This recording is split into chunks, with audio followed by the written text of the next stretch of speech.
യേശു മിശിഹായ്ക്ക് സ്തുതി ഉണ്ടായിരിക്കട്ടെ.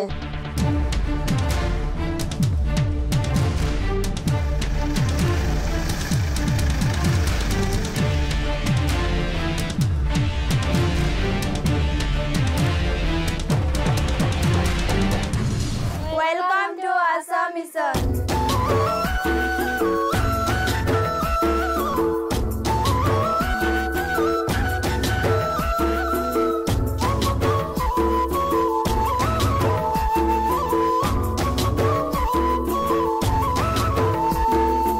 പല ജാതിയിലും ഉൾപ്പെട്ട ജനതകളുടെ ഒരു സമ്മേളനമാണ് ഈ രൂപത.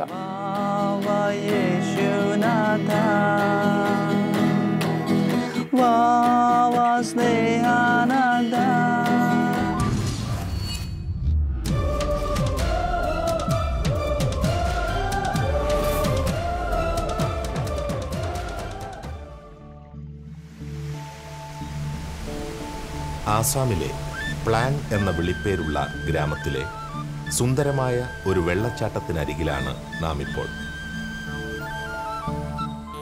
എങ്ങോട്ട് നോക്കിയാലും ആസാമിന്റെ സൗന്ദര്യം വിളിച്ചോതുന്ന അന്തരീക്ഷം.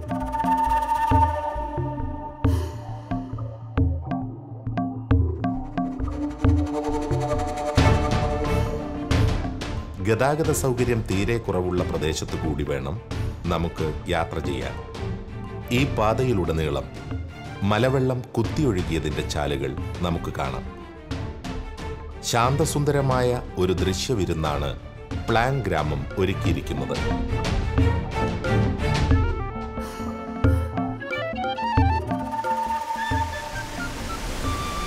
ജിർക്കണ്ടിങ്ങിൽ നിന്ന് 15 കിലോമീറ്റർ കാട്ടിനുള്ളിലുള്ള ഒരു ഇടവകയിലേക്കാണ് ഇന്നത്തെ യാത്ര. വർഷത്തിൽ അപ്രതീക്ഷിതമായ ചില സമയങ്ങളിൽ ഈ വെള്ളച്ചാട്ടം വന്യമായി പ്രകടമാകാറുണ്ട്.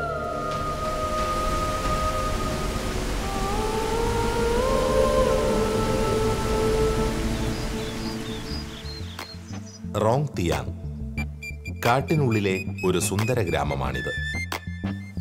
ഇവിടേക്ക് വന്ന സമയം മുതൽ ഈ ഗ്രാമത്തിലെ ആൾക്കാർ തങ്ങളുടെ ജോലികളിൽ വ്യാപൃതരായി നിൽക്കുന്നത് കണ്ടു.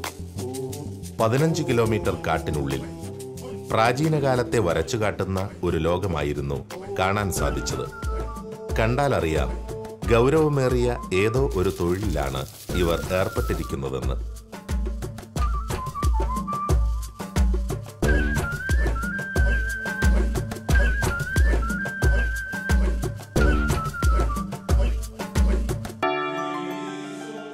ഇത് വിശുദ്ധ പത്രോസിന്റെ നാമധേയത്തിലുള്ള ദേവാലയം.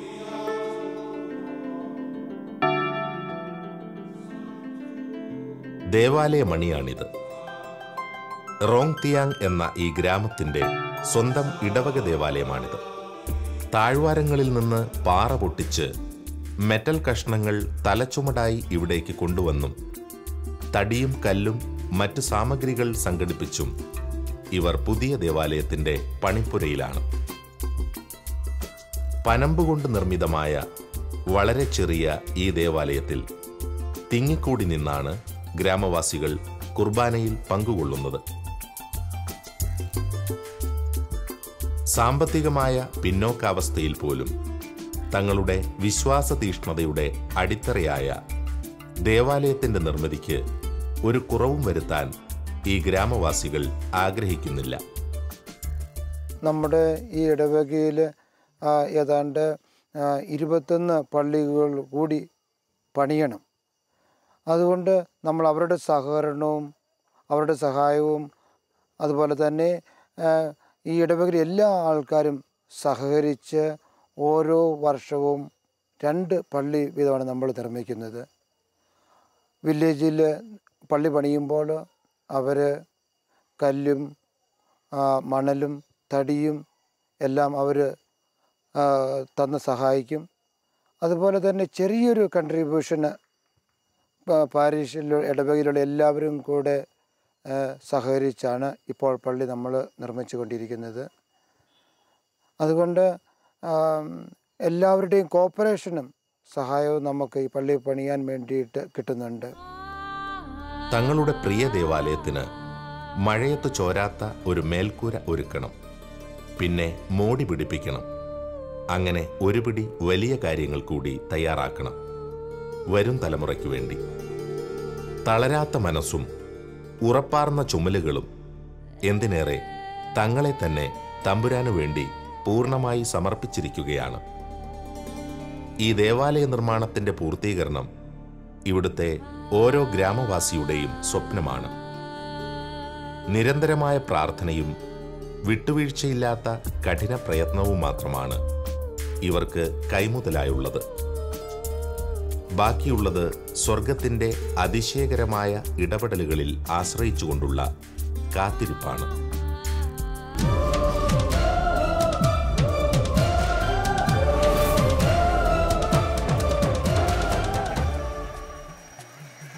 റോഡിലെത്തിയപ്പോൾ പതിവില്ലാതെ വാഹനങ്ങളും അതിൽ നിറയെ ആൾക്കാരും. അവർ പോകുന്നത് ജിർക്കിൻഡിങ്ങിലേക്കാണ്.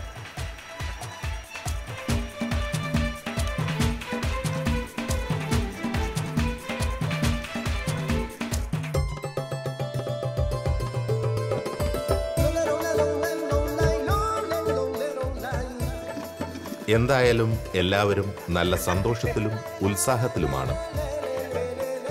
തീർച്ചയായും എന്തോ പ്രത്യേകതയുള്ള ദിവസമാണിന്നെന്ന് തോന്നുന്നു.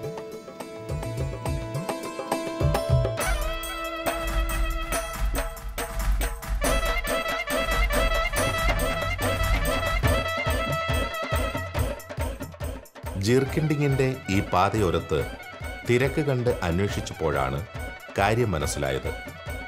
വേറൊന്നുമല്ല, ഇന്ന് വ്യാഴാഴ്ചയായതുകൊണ്ടാണ് ഇത്രയും ജനങ്ങൾ വന്നിരിക്കുന്നതെന്ന്.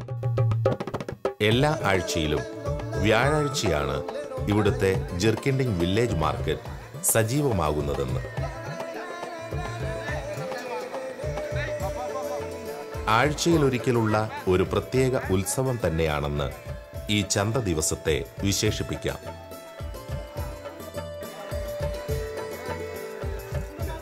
ഇവിടെ ഒരു വിധത്തിൽപ്പെട്ട മിക്ക സാധനങ്ങളും ലഭ്യമാണ്. ഗ്രാമവാസികൾ ഈ ദിവസം കുടുംബസമേതം ഇവിടെ കച്ചവടത്തിനായി എത്തുന്നു. സോളാർ പാനൽ മുതൽ LED TV വരെ ഈ ജിർക്കിൻഡിങ് മാർക്കറ്റിൽ വിൽക്കുന്നു.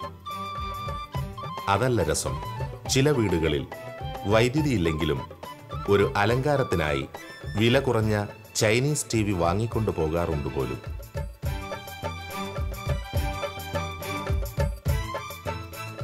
അസമിലെ വിദൂര ജില്ലകളിൽ നിന്നുമൊക്കെ കച്ചവടക്കാർ എത്തുന്ന ദിവസമാണ് വ്യാഴാഴ്ച.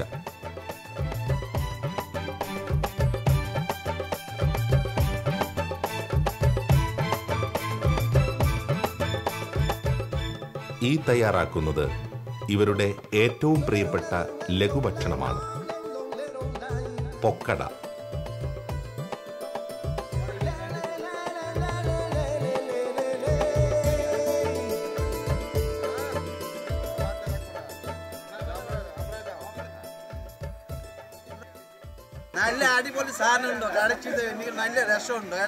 എങ്ങനെയാണ് ഈ പൊക്കട ഉണ്ടാക്കുന്നതെന്ന് ചോദിച്ചപ്പോഴും മലയാളത്തിൽ മറുപടി പറഞ്ഞു.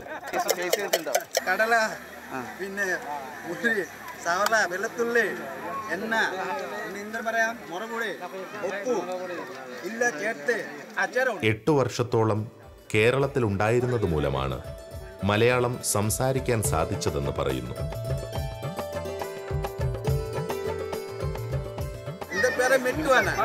എന്റെ ആസാമിലെ താമസാണ്. ലങ്ക, ആസാം ലങ്കയിലെ താമസിക്കാനാണ്.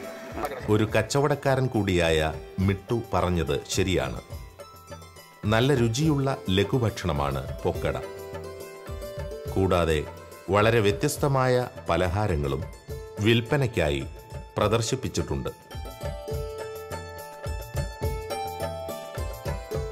ആസാം സംസ്ഥാനത്തിന്റെ പല ഭാഗങ്ങളിൽ നിന്നും കച്ചവടക്കാർ ഇവിടേക്ക് ഒഴുകിയെത്തുന്നു.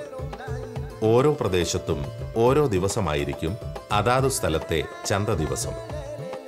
ഇന്ന് ഈ ജിർക്കിൻഡിങ്ങിലാണെങ്കിൽ നാളെ വേറൊരു ഗ്രാമത്തിലുള്ള ചന്തയിലായിരിക്കും കച്ചവടം.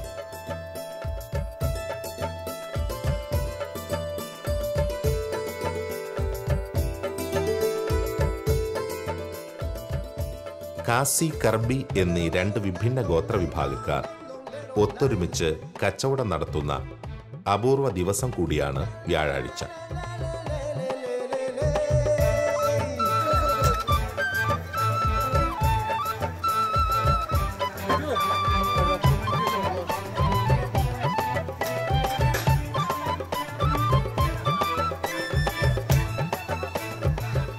വളരെ വിചിത്രമായ വിൽപ്പനകളും നമുക്കിവിടെ ദർശിക്കാവുന്നതാണ്. ഇവർ വീട്ടുവളപ്പിൽ വളരെ കരുതലോടെ കൃഷി ചെയ്താണ് ഈ പട്ടുനൂൽ പുഴുക്കളെ കൊണ്ടുവന്നിരിക്കുന്നത്.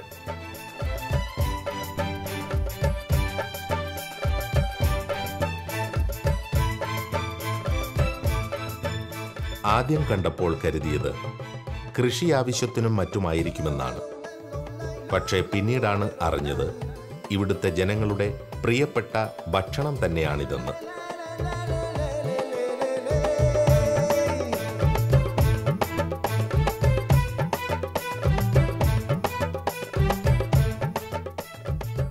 മിഷണറിമാർ പറയുന്നത് എന്തൊക്കെ പറഞ്ഞാലും ഇവിടുത്തെ ജനതയുടെ ഇന്നത്തെ അവസ്ഥ വളരെ മെച്ചപ്പെട്ടിട്ടുണ്ടെന്നാണ്.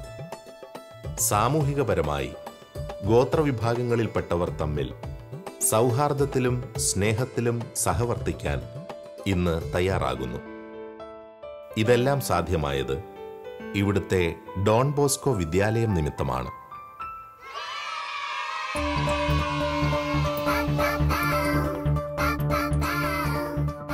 ജിർക്കിൻഡിങ്ങിലെ ഓരോ കുഞ്ഞുമക്കളും ഇന്ന് ആവേശത്തോടെയാണ് വിദ്യാഭ്യാസത്തെ നോക്കിക്കാണുന്നത്. വിജ്ഞാനത്തിന്റെ പ്രസക്തി എന്തെന്ന് ഇവർ മനസ്സിലാക്കി കഴിഞ്ഞിരിക്കുന്നു. ഇവിടുത്തെ മിഷണറിമാരുടെ അടുത്ത ചിന്ത ഇവരെ ഏതെങ്കിലും രീതിയിൽ രാഷ്ട്രത്തിന്റെ മുഖ്യധാരയിലേക്ക് വിദ്യാഭ്യാസപരമായോ കായികപരമായോ പിടിച്ചുയർത്തുക എന്നതാണ്. ആ മഹാലക്ഷ്യം മുന്നിൽ കണ്ടുകൊണ്ടുള്ള പ്രവർത്തന ആസൂത്രണം ദിഫു മിഷൻ തുടങ്ങിക്കഴിഞ്ഞു. ഓരോ വിദ്യാർത്ഥിയിലും ഏതെങ്കിലും ഒരു പ്രത്യേകതയുള്ള കഴിവ് ഒളിഞ്ഞു കിടപ്പുണ്ടാകുമല്ലോ. അതിനെ സൂക്ഷ്മമായി കണ്ടെത്തുന്ന ഒരു വേറിട്ട കർമ്മ പദ്ധതി. അപ്പോൾ നമ്മൾ ആ എഡ്യൂക്കേഷൻ നമ്മൾ അവർക്ക് കൊടുക്കുന്നു. അതുവഴി അവർ പ്രോഗ്രസ് ചെയ്യുന്നു. നേരത്തെ നമ്മൾ കേരളത്തിൽ നിന്ന് ടീച്ചേഴ്സിനെ കൊണ്ടുവന്നാണ് ഇവിടെ പഠിപ്പിച്ചുകൊണ്ടിരുന്നത്. ഇപ്പോൾ ആ സിസ്റ്റം മാറി. നമ്മുടെ തന്നെ സ്കൂളിൽ നിന്ന് എഡ്യൂക്കേറ്റഡ് ടീച്ചേഴ്സ് ഉണ്ടായിട്ടുണ്ട്. അവരാണ് ഇവിടെ പഠിപ്പിക്കുന്നത്. ഇവിടുത്തെ മാത്സ് ടീച്ചർ ആ ടീച്ചർ ഇവിടുന്ന് ഈ സ്കൂളിൽ നിന്ന് തന്നെ പഠിച്ച് BSc പാസ്സായി. ആ ടീച്ചറാണ് ഇപ്പോൾ ഇവിടെ മാത്സ് പഠിപ്പിക്കുന്നത്. ഇപ്പം നമ്മൾ കേരളത്തിൽ നിന്ന് ടീച്ചേഴ്സിനെ കൊണ്ടുവരുന്നില്ല.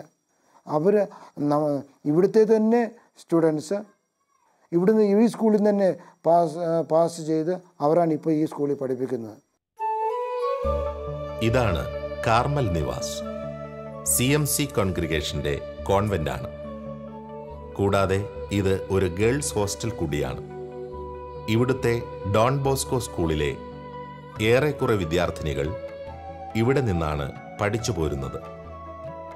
ജീവിതത്തിനാവശ്യമായ പരിശീലനം പ്രായോഗികമായി ഇവിടെ അഭ്യസിപ്പിക്കുന്നു. എന്ത് കാര്യവും വേറിട്ട് ചിന്തിച്ച് പ്രവർത്തിക്കാനുള്ള പ്രോത്സാഹനം ഇവിടെ നൽകുന്നു.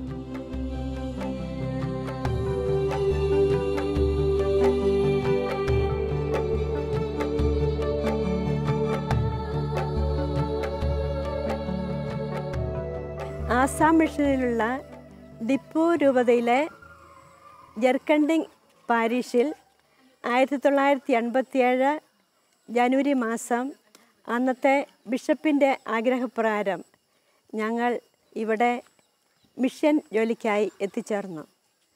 എൻ്റെ പേര് സിസ്റ്റർ ആഗ്നസ് CMC. ഞങ്ങൾ ഇവിടെ വന്ന സമയത്ത് ഇവിടുത്തെ ആൾക്കാർ അധികം പേർക്കും വൈദ്യസഹായമോ വിദ്യാഭ്യാസമോ വളരെ ചുരുക്കമായി ലഭിച്ചിരുന്നുള്ളൂ. ഞങ്ങളുടെ സേവനം 3 തലത്തിലാണ് ഇവിടെ നൽകുന്നത്. അതായത് education, women empowerment and health. Diphu mission ഗോത്രവിഭാഗത്തിൻ്റെ വിഭിന്ന സംസ്കാരങ്ങളുടെ വേർതിരിവൊന്നും ഇവരുടെ മനസ്സുകളിൽ ഇന്നില്ല. സാമൂഹികപരമായി ഈ പ്രദേശത്ത് വളരെ പിന്നോക്കം നിൽക്കുന്നവരാണ് ഇവിടുത്തെ സ്ത്രീജനങ്ങൾ. ഇതുവരെ വിദ്യാഭ്യാസാധിഷ്ഠിതമായ ഒരു ജീവിതശൈലി ഇവർ ശീലിച്ചിട്ടില്ല. ഇവിടുത്തെ മിക്ക പെൺകുട്ടികളും വളരെ ചെറുപ്രായത്തിൽ തന്നെ കുടുംബജീവിതങ്ങളിലേക്ക് പ്രവേശിക്കുന്നവരാണ്.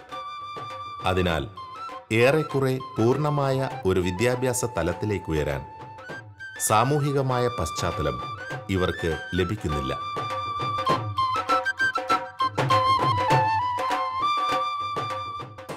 കാർമൽ നിവാസിലെ പെൺകുട്ടികൾ സാമൂഹിക നന്മയെ ലക്ഷ്യം വെച്ച് മലേറിയയ്ക്കെതിരെ ബോധവൽക്കരണം നൽകാൻ മിഷണറിമാർക്കൊപ്പം ഇറങ്ങിയിരിക്കുകയാണ്. ഈ സ്ഥലം മലേറിയ പ്രോൺ ഏരിയ ആണ്. ഇവിടുത്തെ ആൾക്കാർ അതേപ്പറ്റി അജ്ഞരുമാണ്. കൊതുക് കടിയിലൂടെയാണ് മലേറിയ എന്ന രോഗം പടരുന്നത്. രോഗവാഹകമായ കൊതുകിൻ്റെ കടിയേറ്റാൽ 2 ആഴ്ചയ്ക്കുള്ളിൽ ആ വ്യക്തിയിൽ പനി, ഛർദി, തലവേദന എന്നീ ലക്ഷണങ്ങൾ കണ്ടു തുടങ്ങും. സമയത്ത് ചികിത്സിച്ചില്ലെങ്കിൽ അപകടമാണ്. ശ്രദ്ധിച്ചില്ലെങ്കിലോ മരണം തന്നെ സംഭവിക്കാം. ഞങ്ങൾ അവർക്ക് വേണ്ടി ബോധവൽക്കരണം നടത്തുകയാണ് എന്നതാണ് ഏറ്റവും അത്യാവശ്യമാണെന്ന് ഞങ്ങൾക്ക് മനസ്സിലായി. അതുകൊണ്ടാൽ ഞങ്ങൾ വീടുകൾ തോറും കയറി ഇറങ്ങി അവർക്ക് വേണ്ടി ബോധവൽക്കരണം നടത്തി ആളുകൾക്ക് വേണ്ട വിധത്തിലുള്ള ശുശ്രൂഷകൾ നൽകി അവരെ രോഗവിമുക്തരാക്കുന്നു. അജ്ഞത മൂലം കുട്ടികളും സ്ത്രീകളും വളരെ അധികം മരണത്തിന് പോലും ഇരയായത് ഞങ്ങൾ ഇവിടെ പല വിധത്തിലും പല പ്രാവശ്യം നേരിട്ട് അനുഭവപ്പെട്ടു. അതിൻ്റെ അടിസ്ഥാനത്തിൽ ഞങ്ങൾ ഇവിടെ ഒരു ഹെൽത്ത് സെൻറ്റർ തുടങ്ങി. ആ ഹെൽത്ത് സെൻറ്റർ വഴി ഞങ്ങൾ വളരെയധികം പേരെ രോഗവിമുക്തരാക്കി.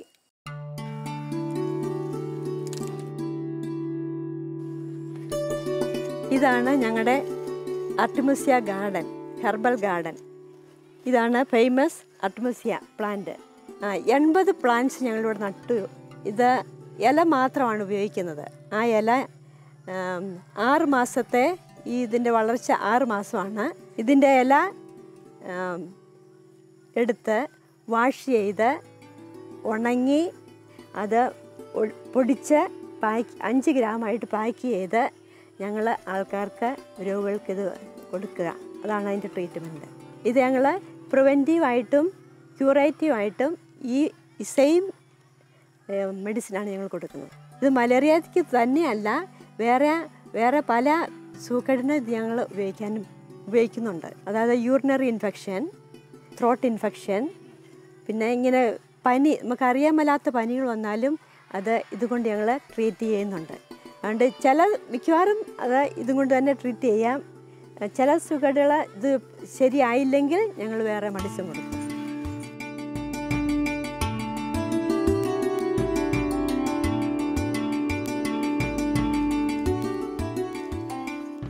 ഇതാണ് ആർട്ടിമിസിയ പൗഡറാക്കി രോഗികൾക്ക് കൊടുക്കാൻ റെഡിയാക്കിയിരിക്കുന്ന ഓരോരോ പാക്കറ്റുകളാണ്. ഇത് 5 ഗ്രാം വീതമാണ് ഓരോ പാക്കറ്റും. ഓരോ പേഷ്യൻസിനും 7 പാക്കറ്റ് ആണ് ഞങ്ങൾ കൊടുക്കുന്നത്. അതായത് 35 ഗ്രാം ഒരു പേഷ്യൻ്റ് അത് കഴിക്കണം.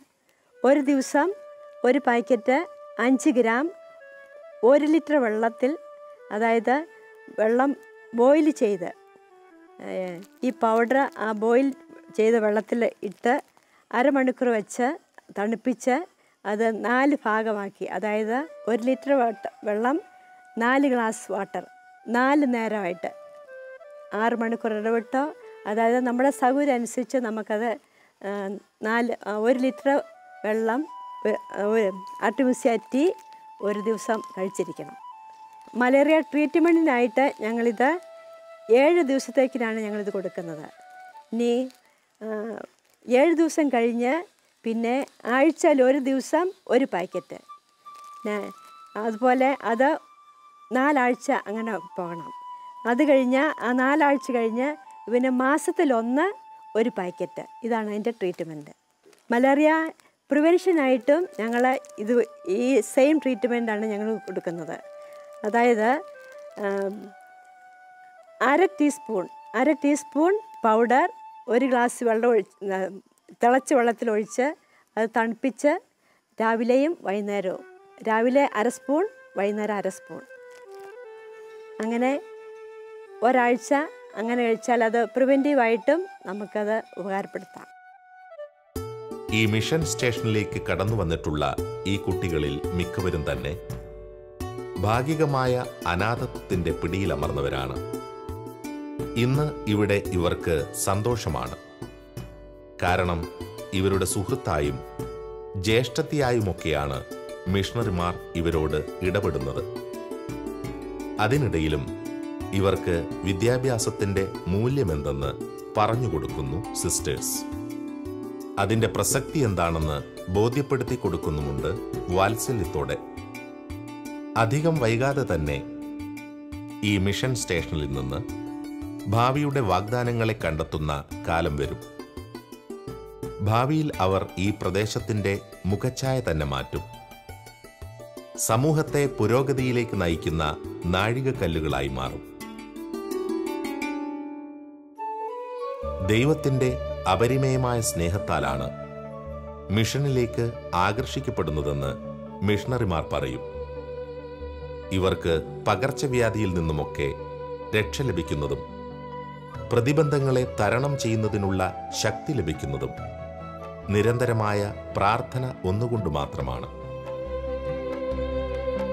I am Sister Angel Gangmai from Manipur. എൻ്റെ പേര് sister Kathryn CMC. I am also from Manipur.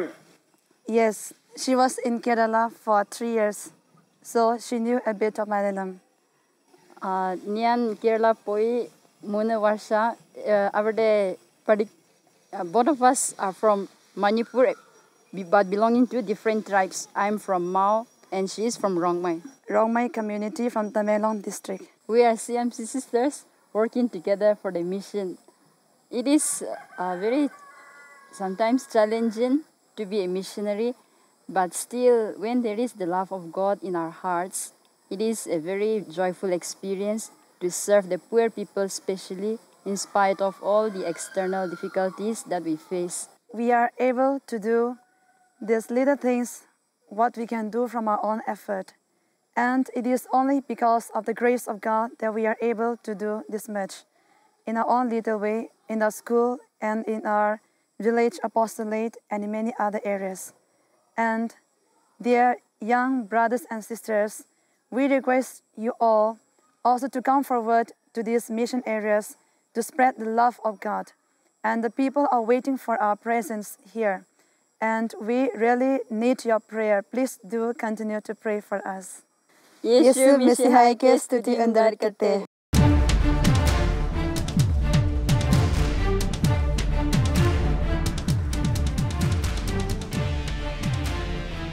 Assam മിഷന്റെ ഹൃദയഭാഗത്തേക്കുള്ള സഞ്ചാരം പ്രാർത്ഥനാപൂർവം തുടരാം.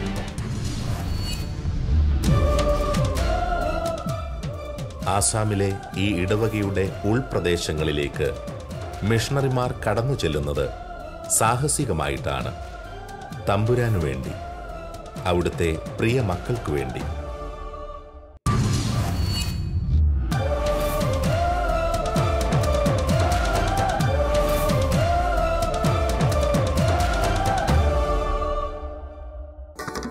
There's a beautiful place in the world, Northeast India. There is mist and magic